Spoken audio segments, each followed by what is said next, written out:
یہ وہی دیوار ہے جسے مسلمان دیوار براق کہتے ہیں اور اسے ویسٹرن وال یعنی مغربی دیوار بھی کہا جاتا ہے۔ یہودی روایات کے مطابق ہیکل سلیمانی کی تعمیر حضرت داؤد علیہ السلام نے کی تھی اور موجودہ دیوار گریہ بھی اسی تباہ شدہ ہیکل کا حصہ ہے۔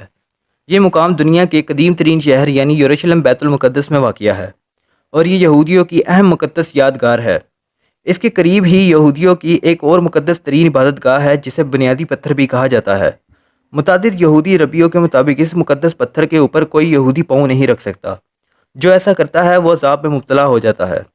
یہودیوں کے عقیدے کے مطابق یہ پتھر دیوار گریہ کے بالکل مخالف سائڈ پہ واقع ہے، لیکن مسلمان اس دیوار کو مسجد اقصیٰ کا حصہ قرار دیتے ہیں۔ دراصل مسلمان اس دیوار کو اس لیے مقدس سمجھتے ہیں کہ اس دیوار کو واقعہ معراج سے نسبت ہے۔ معراج کی رات رسول اللہ صلی اللہ علیہ وسلم کا براق اسی مقام پر آ کر رکا تھا۔ اسلامی روایات کے مطابق ہیکل سلیمانی حضرت داؤد علیہ السلام نے تعمیر کرنے کا منصوبہ بنایا تھا۔ ہیکل سلیمانی سے پہلے یہودیوں کا کوئی مقدس مقام نہیں ہوا کرتا تھا۔ یہ لوگ خانہ بدوشوں کی طرح زندگی گزارا کرتے تھے اور جس خیمے میں تابوت سکینہ رکھا ہوتا تھا اس طرف منہ کر کے عبادت کیا کرتے تھے۔ مگر جب حضرت داؤد علیہ السلام کو نبوت ملی تو انہوں نے یہودیوں کے لیے ایک مخصوص عبادت گاہ ہیکل سلیمانی تعمیر کرنے کا منصوبہ بنایا۔ اس منصوبے کی تکمیل حضرت سلیمان علیہ السلام کے دور میں ہوئی اور اس تعمیر میں جنات اور انسانوں دونوں نے حصہ لیا۔ یہودی اس ہیکل سلیمانی کو اپنی عبادت کا مرکز سمجھتے ہیں اور اسی مرکزی عبادت گاہ میں تابوت سکینہ رکھا گیا۔ اس ہیکل میں صرف با اثر افراد کو جانے کی اجازت ہوتی تھی۔ حضرت سلیمان علیہ السلام کی وفات کے بعد یہ قوم سرکش ہو گئی اور راہ راست سے بھٹک گئی۔ اللہ تعالیٰ کی طرف سے ان پر انبیاء کرام مبعوث ہوتے رہے مگر اس قوم کی سرکشی ختم نہ ہوئی۔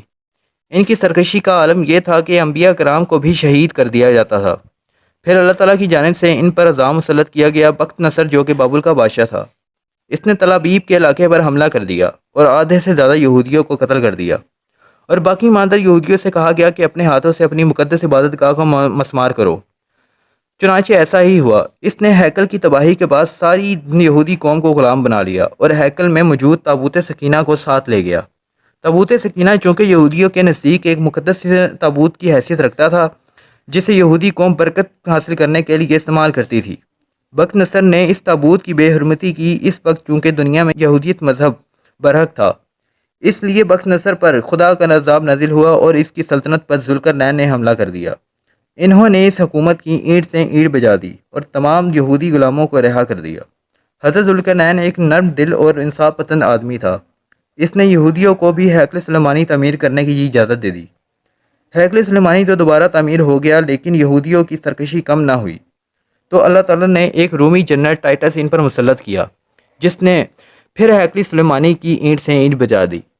اس نے یہودیوں کا قتل عام کیا، باقی ایماندار یہودیوں کو ملک بدر کر دیا یا اپنا غلام بنا لیا۔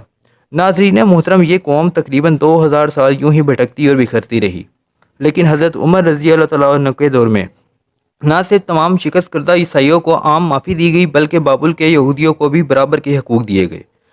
قیدیوں کو بھی رہا کر دیا گیا اور ہیکل سلیمانی کی مغربی دیوار سمیت تمام علاقوں کو مقدس قرار دیا گیا۔ مغربی دیوار کو مضبوط کیا گیا اور تمام انتظامات یہودیوں کو دے دیے گئے۔ حضرت عمر رضی اللہ عنہ کے دور میں مغربی دیوار تو انہیں مل گئی لیکن انہیں مرکزی مقام حاصل نہ ہوا جو جنگ عظیم اول کے بعد انہیں ملا۔ جنگ عظیم اول کے بعد جب برطانیہ نے فلسطین پر قبضہ کیا تو اس قوم کو مرکزی حیثیت ملی۔ یہودی آج تک اس دیوار کو ہاتھ لگا کر گڑگڑاتے ہیں، روتے پیٹتے ہیں اور توبہ معافی طلب کرتے ہیں۔ اب یہی دیوار ان کا مکمل قبلہ ہے، لیکن وہ ہیکل سلیمانی کی مکمل اور مستحکم تعمیر کے خواہاں ہیں۔ یہودی آج بھی اپنے دیوار گریہ کے پاس اپنے آباء و اجداد کے اوپر ہونے والے ظلم کو یاد کر کے روتے تو ہیں، لیکن سرکشی آج بھی ان کی فطرت میں شامل ہے۔